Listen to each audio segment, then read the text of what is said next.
Our award winner for Courageous Female Student Athlete is Memuna Mansaray Mcshane. Here's her story.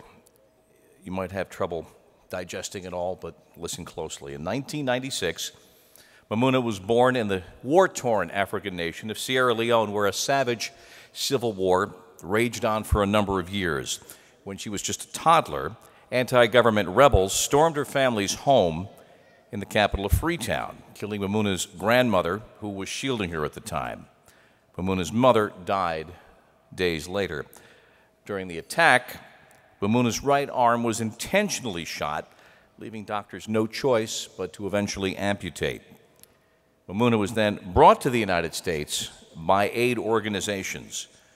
She was put into foster care, and she was there for 2.5 years before she was told that a family wished to adopt her. Kelly and Kevin Mcshane and their 2 children were that family. Memuna's life could have gone in a number of different directions as a result of her experiences, those horrible experiences as a child, but as part of the Mcshane family and her own strong will for success, she has thrived now as a student at St. Andrew's Episcopal School, where she is a star player on the soccer team. In this video, you will see that Memuna did not simply survive the attack. She has made an affirmative decision to live, love, laugh, and dream. On the outside, I feel very confident, put together, but on the inside, I shake so much. I'm like, oh my God, can I do this? This is 17-year-old varsity soccer player Memuna Mcshane. On this day, for the very first time, she will share with friends and family a story. Her story.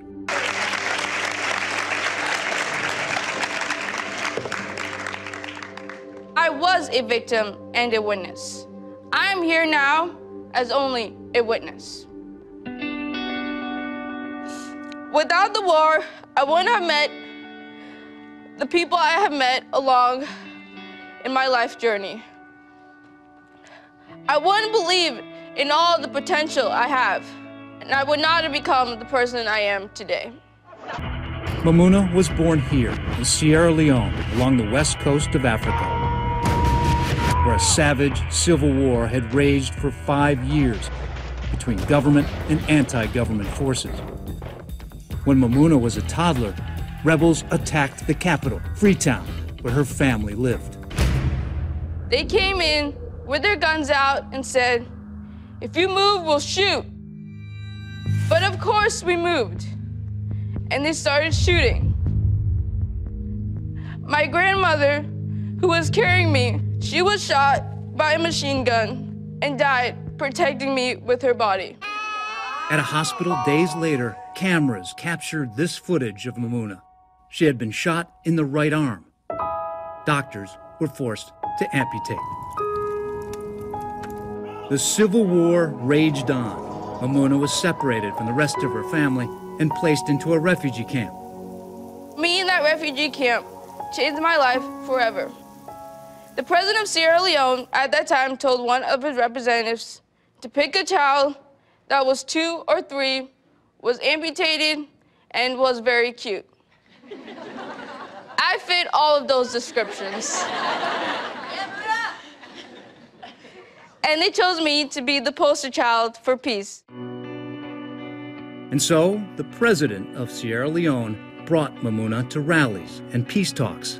Overseas today, the Secretary of State, Madeleine Albright, was in Sierra Leone, and that 3-year-old girl being held by Mrs. Albright has had her arm deliberately shot off by anti-government rebels. Less than a year later, aid organizations brought 4-year-old Memuna and 7 other refugees to the U.S. Her name is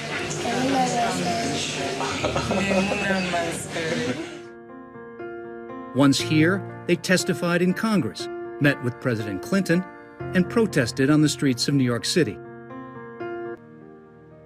In 2002, after 2.5 years in foster care, Memuna was told a family in Washington, D.C. was interested in adopting her. And so the Mcshanes and 6-year-old Memuna were set to meet on the morning of November 30th, 2002. I didn't want to because I was happy with my family then. So like when I found out that a new family was coming to look at me, I was like, I'm gonna make them hate me. I'm gonna act as horrible as I can. The very first moment we met her, she walked in the house and saw us and immediately started crying. I remember thinking, oh God, she hates us. And when we met her, she was definitely a little spoiled and a little obnoxious. But she was acting a lot like a typical 6-year-old as well. In my lifetime, up until the point I met Kelly and Kevin, I was told by a lot of adults to call them mom or dad. And I knew they weren't. I knew I had a real mom and a real dad, but I was still forced to call them that. So when I first met Kelly and Kevin, I asked them, what do you want me to call you? And I was expecting them to say, call me mom or dad. But they said, you can call us whatever you want. And I said, Kelly and Kevin. Right then and there is when I started to like them. It was also when I decided that I wasn't going to try and make them hate me. December 22nd, 2002, Memuna moves in with the Mcshanes. 3 days later, on Christmas, among the many gifts she received was her first pair of soccer cleats.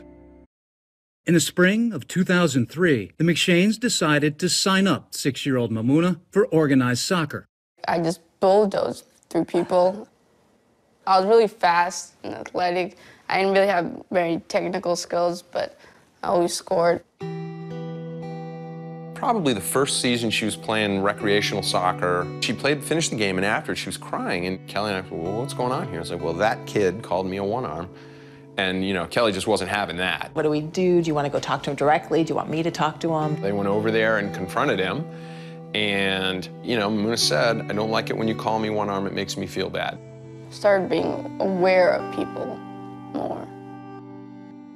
When I see other people with one arm and they're just walking out, no sweater or anything, with tank tops or whatever, I'm like, I always feel jealous of them. They can just walk around without caring the world. And I wish I could do that. I've been branching out.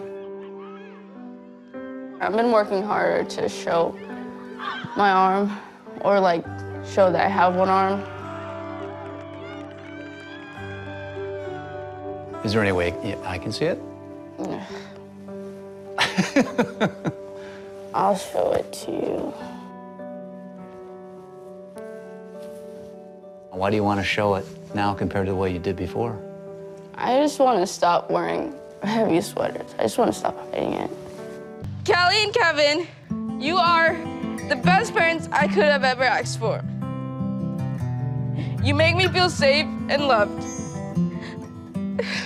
And I love you both, too. My message to you is that bad things will happen to you in your lifetime. But remember, something good always comes out of something bad.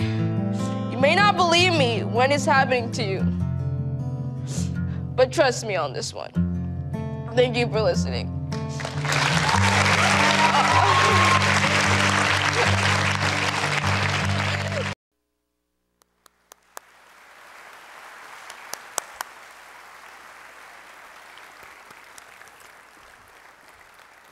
The presenters for this award are Craig Johnston, who played with Liverpool, Terry Mooney, and reading the inscription, Dale Whitaker, Provost for UCF.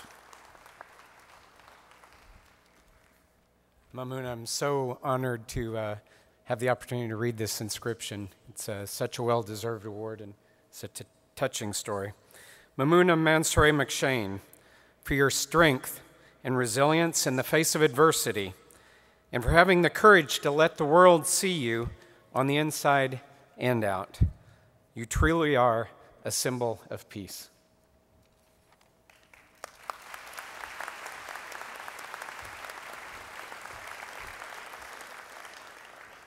Hi, everyone. As you may have heard, my name is Memuna Mcshane. I would like to start off by saying thank you to the NCAS for giving me this award. It has been a great honor to be here with you all tonight. Well, I can say I have stopped hiding. As you can see, I'm not wearing a sweater tonight.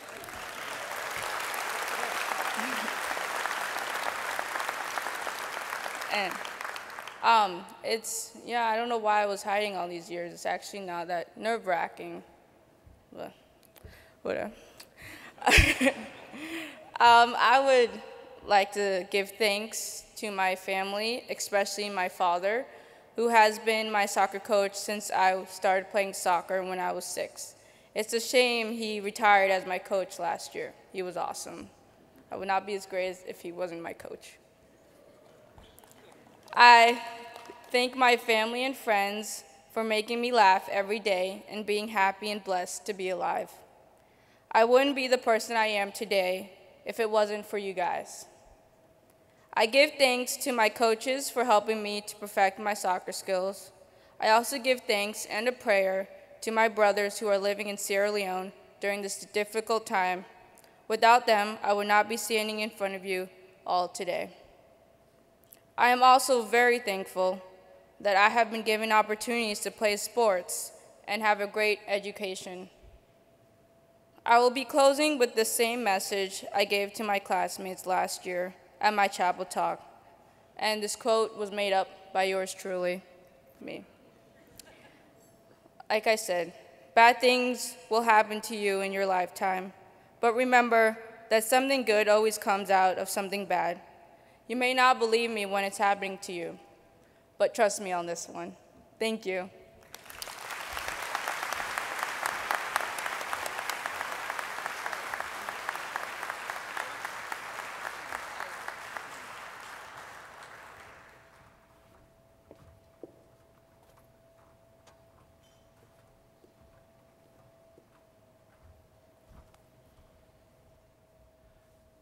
Wow, congratulations. Okay.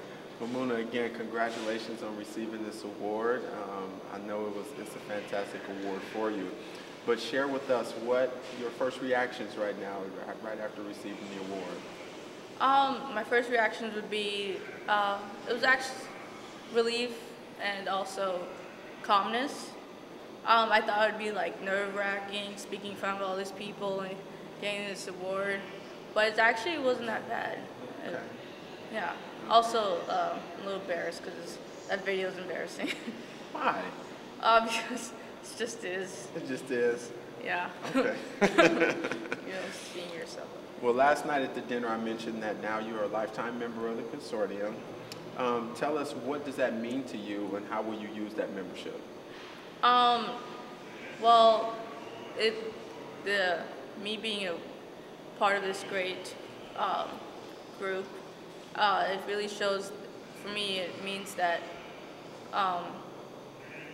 wait, what was the question? What does that membership mean to you and how will you use it? This membership, it's a great honor. It's because I get to be part of this great group and meet a lot of great people. It's really this great honor for me that I got an award from this company. I just feel really blessed. Okay, wonderful. Now I know your family is here with you tonight. Yes. But I know all of your loved ones and friends couldn't be here to share in this experience. Yes, but my aunts and uncles. Are they? My aunt and uncle. Good. And my cousin. Good. I didn't meet them. And my so grandparents. I'd like to meet them. Yeah, they're at my table. Okay, good. Well, for the ones that couldn't be here, what will you share about this experience with them? I would say this was a fun experience. Also a great one. I got to eat delicious food and meet famous people. So it was very fun.